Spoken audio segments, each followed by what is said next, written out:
Hello people of the verse and welcome to the channel, it's the Eradicator, and in today's video we have some really exciting news. We have another Star Citizen Alpha 3.12 EVO Caddy patch, and there is a lot to talk about. It seems the devs have really worked hard. They are working hard to go on the holiday on time, which is great, which means that it seems that everything is being on track. So let's get started. This time we're going to start with the testing focus, and there's a lot of things. So we've got reputation tier 1 is in, guys. We're going to talk about it a little bit later. Space station refinery decks, planetary visual improvements, restricted area rework, Lagrange point spacescaping updates, elevator panel updates, multi-tool tractor beam, ship entry identification, mine UI refactor, Gemini A03 sniper rifle, bearing FS9 LMG. I will put, by the way, the patch notes in the description down below, by the way. It's something that you guys have been wanting, and I read the comments. I don't reply to all the comments, but I do read them, and got a few of you guys who were asking for that, so I'll put them in. Let's talk about the known issues, and there's not a lot here, not a lot of known issues. We only have 6 lines here of known issues.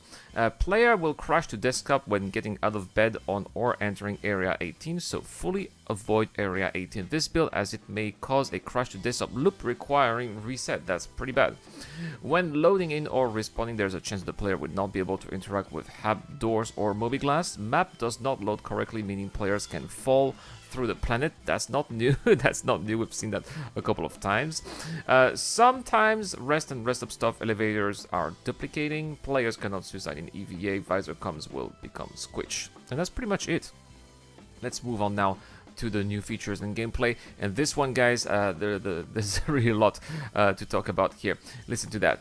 Reputation tier 1. This system will introduce the first foundational system of reputation added to the game to track a player's relationship with various entities such as important NPCs and organizations. This reputation is now stored in long-term persistence so that it will remain through database wipes and characters resets. Currently, reputation levels with an NPC or organization are only seen through different dialogues or access to higher paying missions. We are working to add functionality to improve player visibility of reputation in a future update. So basically there's not much change apart from persistence. There's not much change. Everything is pretty much the same, and that is quite disappointing here. I was hoping that we would see some kind of panel, that would tell us, which faction likes us and what degree do they like us. But I suppose that just like in real life, right? In real life, you don't have a panel that tells you, okay, this organization likes you at 77%. It's not like that in real life. So, but at the same time, I really liked the reputation system that we had in older games like Freelancer, for example. I was hoping that we would kind of get something similar to that. It seems like right now it's not the case, but who knows? Maybe they will in the future, because they're saying that they're working on adding extra functionalities. Next, mission giver reputation. All mission givers except Ruto, due to tech requirement for him being a hologram, have been updated to use the new reputation system. Doing missions for a mission giver will cause you to gain and lose reputation with them. They should react appropriately, playing different lines of dialogue based on your performance. If you fail too much, they will fire you and refuse to give you missions for 24 hours. That's not a long time, 24 hours. I mean, after 24 hours, are we talking about 24 game hours or server hours again? I'd like to know that too, right? The amount needed to fail and be fired is currently hyper generous and will likely be adjusted as we continue iterating on reputation. So they probably want players to test successful missions and successful dialogues and not necessarily be fired right now. It's good to know. Next, bounty and assassination missions, which are pretty much the same. Many of the bounty and assassination mission chains have been updated to use new reputation system. In doing this restructure, bounty missions were split into being given by 3 separate organizations, with each with their own reputation, all persisted over a parent bounty hunters guild. As you increase your reputation with the Bounty Hunters Guild and its children, you will unlock certification missions. As you complete the certification missions, you will unlock a new tier of higher difficulty.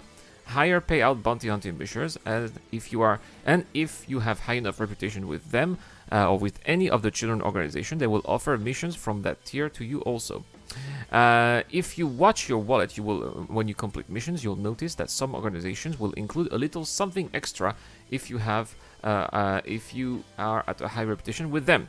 This is the first of many perks we intend to include. What is that little extra? We talk about wallets here, so we're not talking about items. That's a shame, because this is something that would be absolutely fantastic if we could have unique items that could only be earned via those missions. That would really incite players to do those kind of missions. Assassination missions have all of the above, but there's only one organization for them, one-man operation run by a guy named Vaughn. Alright, so it seems assassination missions are going to be for the criminal players, I suppose, right? Next, locations. Unrefined or selling kiosk relocation. Now that we have a specific location where refining takes place in the verse, most mineable transactions have been moved there. You can still sell unrefined ore at these locations, or choose to refine them once this is complete. Levski will also purchase unrefined materials. Okay, so you can still go to Levski if you feel like it, right? But there's nothing to do over there. Lightning Pass on Refinery Station and interior has been also done. They Shadow Region Polish Pass on Landing Zone, further Polish Pass on Planet Painting and Assets. Gameplay here, EVA binding and control quality of life. They've added role inversion. They updated the main menu background. They added the 100 series to ship dealerships in the PU, so now you can buy 100 series ships in the PU. Fantastic. Every time they do that, you know, when we have a new ship in the game, they always wait until the next patch to add them, right? They removed Eject default binding from sticks and gamepads.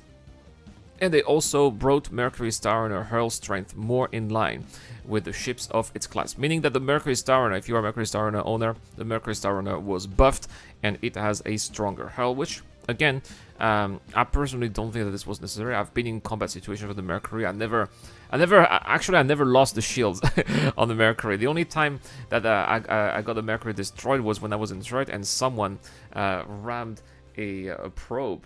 Yeah, someone wanted like a probe monitor, and that's how the Mercury crashed. So maybe that's why it crashed, and it was not supposed to crash. I don't know. Anyway, weapons and items also. There's a balance pass on the on all light machine gun, FPS, weapon damage, recoil, and bullet spread. Now let's talk about the bug fixes, and that is quite a lot here. And yeah, there's a lot to talk about. So hitboxes for the main menu front end button should no longer be offset in ultra resolutions. Party launch from main menu should now correctly pull members into the server. Players should now be able to sell unrefined ore to kiosks. Ejecting should now properly launch the player away from the ship. They fixed an issue that was causing players to take collision damage when entering ships from EVO. Oh my, that one has been on for a long time. They fixed an issue that was causing players to sometimes be unable to see all of the party member markers. Oh wow, finally. This has been quite an issue in 3.11. I'm glad that this is being fixed in 3.12. Players should now see the correct cost when expediting a Nomad insurance claim. Players should now be able to pick up dead AI body with a tractor beam. Fixed an issue where the multi-tool UI would get stuck in tether breaking state if triggered when grappling. The attempting to sell minerals in prison will no longer result in a processing screen and then a transaction failed message. Oh my gosh! Finally, again, this one.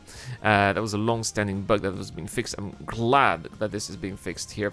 Prisons being a little bit less broken is always good news, given how many times we end up in prison, right? Players should now be killed when jumping over railing into smelters on the refinery decks. Yeah, that makes sense, right? Because if you fall into smelters, you should definitely die. Players should now be able to access the main screen on the Find terminal when clicking into the Log as User button. They fix an issue when restarting missiles and torpedoes. Alright. Cry Astro Service UI should now correctly update to reflect service was purchased without having to purchase twice. Which is good for all wallets here. This has happened to me several times, having to spend several thousands of Alpha UEC twice just because I didn't know that it was done or not. Display ships should now spawn correctly at New Deal in Lorville. They fixed the pitch ladder using the wrong origin when landing at low orbit stations. They fixed an issue causing the mole mining turret to lock up and not move if powered off and back on. Players should now be able to rent items or components with REC in Arena Commander and Star Marine. They fixed a level of detail issue causing the Reliance series cockpits to disappear while in hangars when inside the ship. Harvestable asteroids at Arc L1 should now spawn as entities. An R-like pistol battery 60 cap should no longer appear in the multi-tool attachment slot after purchasing the True Hole tractor beam attachment. They fixed 7 client crashes, 8 server crashes, a backend service crash, and also some backend service stability update. That is a very long patch note. Big shout out here to who did this line? It's usually Arya from not Star Citizen Leaks, but now she's back with Star Citizen Leaks, so I don't know who to give the credits to. I'll put the link in the description down below if you're interested. Thank you very much for watching. Can't wait for this to go in the PTU and try this out on live stream. This is the Eradicator, guys. Have a wonderful day. I'll see you guys later.